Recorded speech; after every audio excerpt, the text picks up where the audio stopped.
Picture this for a second. It's Thanksgiving weekend, people arguing over dry turkey, kids running around, everything normal.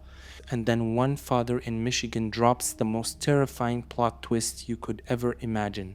His 3 young sons, gone. Not missing for a day, not missing for a week, but missing for 15 whole years. And just when everyone thought this cold case was frozen forever, bam, the guy gets slapped with murder charges like it's some delayed season finale. Yeah, welcome to the Skelton mystery.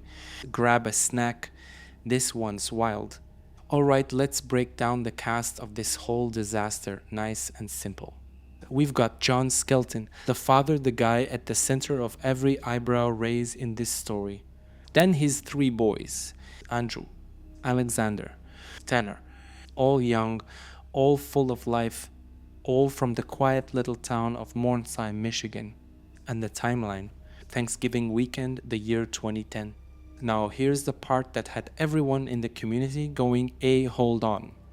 John shows up acting like everything's chill.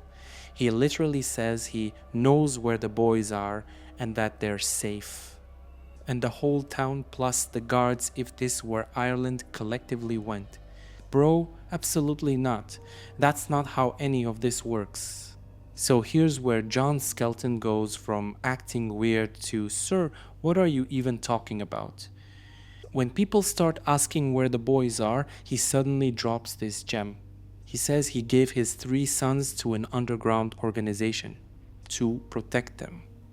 Bro, an underground organization. Not the police, not family, not child services. Nope, some mysterious group that nobody has ever heard of outside of late-night conspiracy forums. And the investigators just stared at him like, sir, that's not a plot twist. That's a Netflix excuse you say when you run out of real answers. From that moment, everyone realized, yeah, something is very off here. So after the whole underground organization storyline, which, let's be real, sounded like he Googled it 5 minutes before talking, investigators go full detective mode. They launch massive searches, huge teams, volunteers, dogs, helicopters, the works. And what do they find? Nothing. Not a shoe. Not a piece of clothing. Not a single solid clue. Every lead dries up faster than Irish weather predictions. Meanwhile, John keeps changing his story. One day it's, they're safe, trust me. Next day, I can't tell you where they are. Bro changed his story more times than my Wi-Fi router resets itself. And the whole country, especially Michigan and Ohio, keeps asking the same question for years. Where are the boys? The cold case label hits, the silence gets louder, and the mystery becomes one of the biggest unsolved stories of the decade. So fast forward 15 years. The case is basically colder than Irish rain in December. People think nothing new is ever gonna happen. And then out of absolutely nowhere, boom. The prosecutors walk in like, surprise, we're filing charges. They hit John Skelton with 3 counts of open murder, 3 counts of tampering with evidence. After 15 years, bro, 15. And I swear the entire internet had the same reaction. Oh, now you guys charge him. What happened? Did the calendar guilt trip you? It's wild. Cases don't usually come back from the dead like this. But this one said plot twist time. So here's where the whole thing gets spicy. Everyone's sitting there like, wait, you waited 15 years to charge this man. Why now?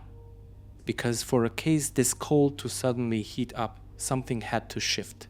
Either new forensic evidence popped up, a witness finally talked, a confession detail resurfaced, or the prosecutors were just done waiting for vibes and decided to move. Nobody drops open murder charges this late unless something big happened behind the scenes. And that's the detective moment that hooks every viewer. What did they finally find? What changed? Why now? It's the kind of twist that makes you go, bro, someone unlocked a hidden file. Now here's the part that hits harder than any plot twist.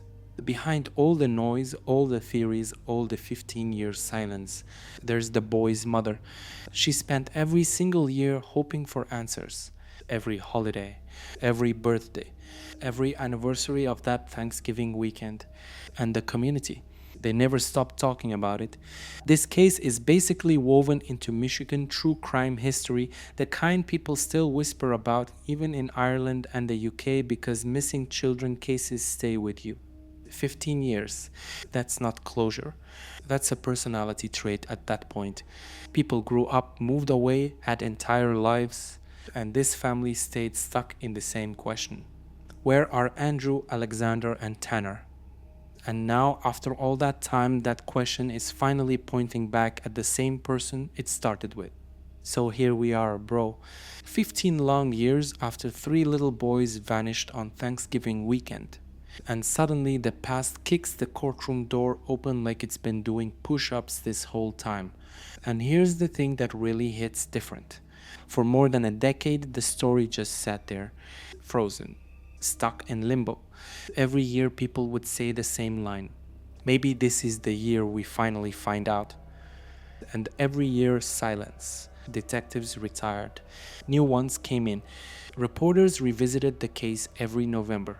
True crime fans in Ireland, the UK, and the USA kept the mystery alive on forums, Reddit threads, and podcasts.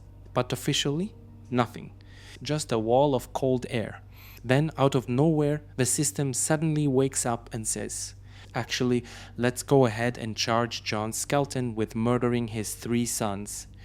Bro, if irony could slap, this would be it. Because here's the part that will sit in your brain long after the video ends. The man who insisted for years that the boys were safe, that they were with a group nobody could identify, that he knew where they were but couldn't say anything. He's now facing the exact charges that match the fear everyone had from day one. And that fear, it never faded, not in Michigan, not online, not for the mother, not for the community that searched rivers, forests, abandoned buildings, and even across state lines. People grew older. The world moved on. But the silence around this case, it sat there like a shadow that refused to leave the room. And now, after 15 years, the story circles back to the same man who walked into Thanksgiving weekend 2010 with 3 kids and walked out alone. Here's the haunting part, bro. The truth has a way of sneaking back up when you least expect it. You can hide it. You can bury it. You can wrap it in stories about secret groups, and they're safe, trust me. But truth is petty. It waits. It watches. It shows up exactly when someone thinks they've outrun it. And now, after 15 years of silence, 15 years of unanswered questions, 15 years of a cold case that felt colder than Irish winter rain, the past just walked straight into court and said, "Remember me?"